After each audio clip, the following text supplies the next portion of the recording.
Join DJ and PK Monday at the Hope in Motion Invitational at Thanksgiving Point. This isn't just a golf tournament. It's a chance to drive real change for children with developmental disabilities in your community. That's great. You know, Brian wrote this song, Good Vibration. The other guy said, oh, this is going to be a hit. And he said, yeah, I know. At that point, he was writing a lot of hits. He would recognize a hit when he wrote one, right? Yep. DJ PK, it's 97.5 The Zone. John Karalis joins us now, covering the Boston Celtics for the Boston Sports Journal. He's also the host of Locked On Celtics. John, good morning. Good morning, guys. How you doing? We are doing well. A lot of jokes out here about Utah turning into Boston West. We were curious with Austin Ainge arriving out here. Danny Ainge is here. Obviously, you've got the head coach with a Celtics background. You got multiple people throughout the organization who've crossed paths in that area. What was the reaction when Austin Ainge came out here to join the Celtic West party? Not completely shocked that he would do that. It's a great opportunity for him to be, the guy in charge. I think it's a natural progression for him. He's worked a long time and done a lot of jobs in the Celtics organization. So getting an opportunity like this, Utah or somewhere else, I thought, he was, if anybody in that Celtics front office was ready to make that move, I think Austin making the jump makes sense. How much on-the-job training does he actually have for this job? Because it's different, but yet he probably was doing some stuff that allowed him to have some experience. His father talked about, he came on our show last week, talked about the Neesmith kid that was during COVID and they only allowed one person in the gym, and Austin was the one who went, and so his father and the others took that recommendation. They drafted the kid and so forth. So I'm just wondering how qualified he actually is based on the years of experience that he has. Look, I think he's qualified. I know there's a lot of talk about, he's Danny's kid. But he's also Austin Ainge. He's his own person. He's had a pretty big role with the organization after Danny left. It's not like he was hanging around as doing like somebody doing him a favor. He was doing work here in a very successful front office. So obviously, when you're Danny Ainge's son, you learn from one of the best people to ever run franchises. He did an incredible job. Danny did in Boston, and Austin has very tight, intimate knowledge of how Danny proceeded and negotiated and all of that stuff. But then on his own, he has been part of this front office in Boston, working with Brad Stevens. It's a tight-knit group. Like, I think one of the best qualities of this front office in Boston is collaborative effort. And Brad values everybody's opinion.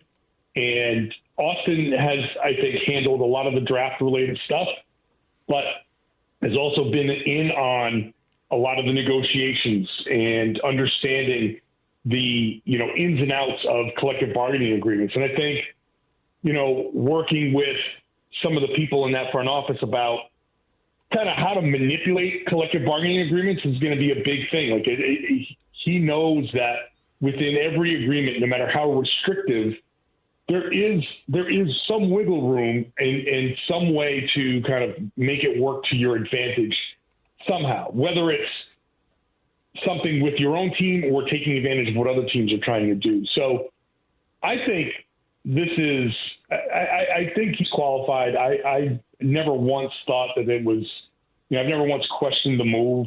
I think Austin is prepared as anybody's going to be. I know it's his first time doing this, but I think understanding the collaborative nature of everything, he is going to take a lot of people's opinions into account. I don't think he's coming in there like we hear some GMs going like, all right, this is my team. I'm firing all these people. I'm doing my thing and all that stuff. I think he understands that you got to keep the good people around. There might be some need to kind of retool some stuff, but I really have a lot of confidence in him. You talk about being dialed into what other teams might be doing. The Celtics, we've heard about the sale, and we've heard about the heavy penalties they'll be facing if their payroll does indeed go to $227 million next year. Holy cow! Is Tatum gonna be on the move? Are they interested in an inexpensive player that they could acquire in the draft? Because I look at teams 2, 5, and 8 in this year's draft and think they all could find a way to take on a big salary and get the Celtics out from underneath some of that money. Tatum and Brown are 27 and 28. Tatum's just obviously had this major injury. There have been rumors about Brown getting traded. Do you really think it's going to happen, or is everybody just talking and speculating because that's half the fun of the NBA? I think, well, everybody loves to speculate. So that's the fun part. This is why July is the most heavily trafficked month in everybody's, website, podcast. People love talking about trade speculation, all of that stuff. As far as what Boston is aiming to do, they are trying to get off of salary, but they're not trying to blow it up just yet. I think there's some confidence in Boston about how Tatum is going to recover from this Achilles injury. He's young enough, and had the surgery the very next day, which is rare. I believe he had the new kind of surgery that is designed to kind of get guys back. It accelerates the healing process.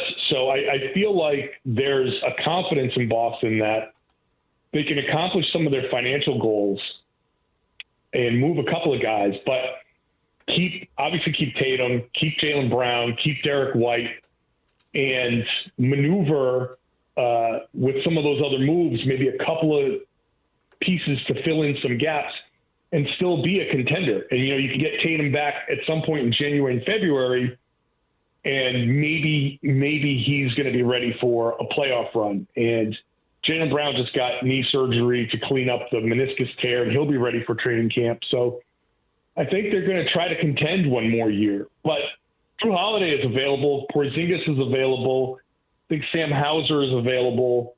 So there are valuable guys, whether it's leadership qualities in Holiday, expiring contract, unique skill set in Porzingis, despite him not being always healthy, and a 40+% shooter in Sam Hauser. There are bargains available in Boston, so we know that they don't want to take back full value for these guys. So I think that's where other teams have to focus their attention. And then, we can revisit this at the trade deadline to see how the season is going and how Tatum's recovery is going to go. But for this summer, I would expect the Holiday, Porzingis, Hauser kind of plan to be how Boston progresses, and then they'll figure it out as the season goes on. Sometimes after all the research and all the film study and all the discussion and interviews and everything, you got 3 or 4 guys that you want to possibly take, and it comes down to gut instinct.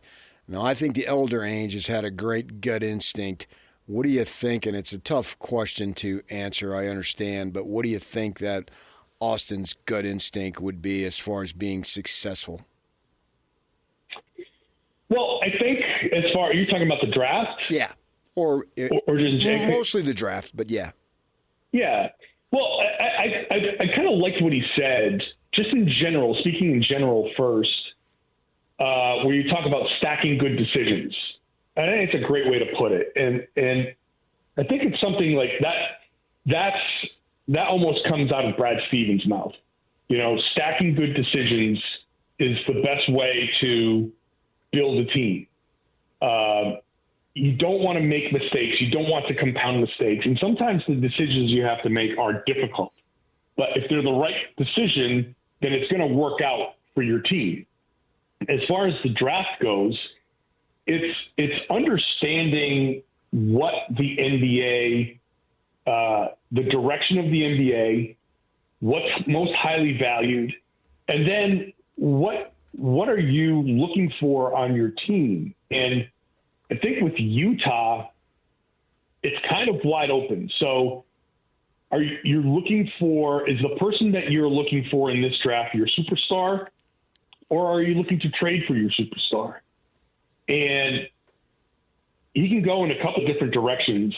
I just feel like he's if he follows the plan with Danny and with Brad, and he's going to put his own spin on it, but I don't think he's going to be the guy that says, well, this guy is here and he's our best shot at it right now, so we're going to make him our superstar.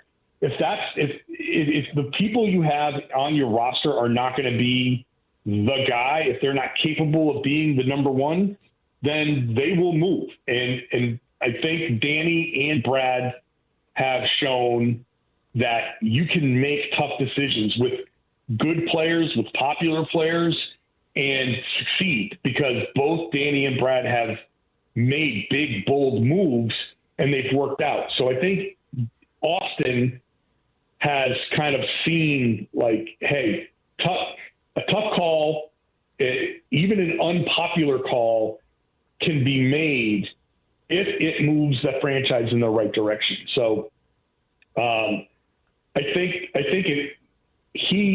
everybody in this job, in this league, has an ego, but if you approach it in an egoless way and kind of say, I trust in my decision-making process, but I trust in everybody else's, I think his approach with the draft and the trades are going to be whatever the best decision is at this moment for the team at this time. And whatever that is now, it doesn't necessarily mean that this is going to be how he approaches everything. It's just, at this point in this decision, this is the best thing to do. And the next time something comes up, we're going to compartmentalize and we're going to say, what is the best thing for the franchise? And if it's moving a popular player or moving a very good player, sometimes you have to take a step backwards to move forward. I think you got to be willing to do all of that stuff. What do you think the lessons are that NBA front office people and coaches are taking away from this season, these playoffs, and this era of team building under this collective bargaining agreement? What do you think the lessons are? I think the lessons are fit matters. We're not in an era anymore of just compiling talents and saying your top 2 or 3 guys are going to carry you through, because you can have excellent players, but if the fit isn't there with the rest of your team, then that's a problem. And NBA defenses are so complex now that you have to have guys that all complement each other. You can't have locker room issues. You can't have chemistry issues. You have to have everybody from top to bottom, from ownership down to the kids wiping the floor. Like, everybody has to be kind of on the same page and working together on a common goal. And if anybody is kind of stepping out of that, then you have to address that. Either it's an internal thing, or you have to make a decision roster-wise with a player like that and make sure that the guys you have, because the guys you have work, because the collective, look at the Indiana Pacers. The collective is what's working. You can't tell me that Indiana Pacers roster is, at first glance, a championship roster. But when they work together and they have a coach that can maximize what those players do, then you have a chance to win a lot of games. Look at OKC. Yeah, Shai Gilgeous-Alexander is talented, but he's also, the Clippers traded him. He wasn't like a cornerstone guy. He's just a guy that has worked and works well with these other players. And it's the collective. The Celtics had Jason Tatum, obviously, Jaylen Brown, obviously, but getting the collective that all works together, you have to have the right mix of guys. You have to understand who you have in that locker room and what ingredients are missing. You are a chef in a sense, and you have to continuously add and take away ingredients until you get the mix right. And sometimes that means literally stirring the pot, and sometimes that means letting it simmer, but you have to know what to do and when. So I think the lesson is it's not just big wild swings for the most talent. It's making sure the guys that you have fit together, or else it really runs the risk of falling apart. Yeah, I think that's a fact.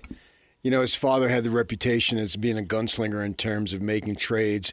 What do you think that Austin will end up with a reputation, say, like 5-10 years from now? You know, it's interesting. I feel like that the genealogy is that bold trades are going to be there. And what that is, it just means being unafraid to take the swing, right? When it's looking at your team honestly and removing emotion, because like I always say, like, I'd be a horrible GM because I get emotionally invested in the players that I talk to. You know, when you're on the ground and you're talking to these guys all the time, you're like, man, this is a good dude. He's popular with the fans, and you know he does X, Y, and Z, and it's so meaningful. And you have to remove that emotion from that and be like, yeah, but he also doesn't do this, and he doesn't quite fit. And as much as he's a good person and a good teammate, these factors work against him, and it's not the right fit for our team. And so we have to make this move. And I think Austin is aware of that. I think the number one problem that front offices get into is falling victim to the pressure of appeasing the whims of fans. And you want to put a product out there for the fans. You are working to give the fans the best team possible. But the difference is making the tough decision, whatever it is, whether it's a draft, whether it's a trade, whether it's a coach, no matter what, the fans will come around if the team is winning. So I look at in Boston, Marcus Smart being moved, Robert Williams being moved. Those moves brought in Drew Holiday, Kristaps Porzingis, and there was a lot of talk over that summer, a couple summers ago, where it's like, I can't believe they moved this guy. These fan favorites, this guy career Celtic, and blah blah blah blah blah. And then the Celtics come in and start winning, and people drop the Marcus Smart thing immediately. So I think Austin understands the tough portion of this job, where you remove the emotion, you rely on the facts, you rely on sometimes the truth is just staring you in the face, and you've got these walls of emotional attachment between you and the truth. If you can remove those walls, it'll tell you what you need to do. And that's where Danny made the big, bold moves. That's where Brad Stevens made the big, bold moves. And I think that's where Austin, I think he just knowing his demeanor, I think he gets, like, sometimes it's tough, but you just got to treat these people like adults. Everybody understands that this is a business. If you have to make a tough trade, you call a person up and say, I'm sorry that we had to do this. Understand that it's business, and we wish you nothing but the best of luck, and we're happy to help facilitate your transition however we need to. And boom, it's done. So I think he's that type of guy. So I anticipate him being, having a similar lack of fear when it comes to making tough decisions. John, we appreciate the insight and the time. Thanks for hopping on with us this morning, and may you get massive numbers in July. Thanks, guys. Appreciate it. All right. John Karalis covering the Boston Celtics for Boston Sports Journal and the host of Locked On Celtics. Everything you missed in this show next, and one new thing that PK discovered in the last break. We will get to that next. Stay with us.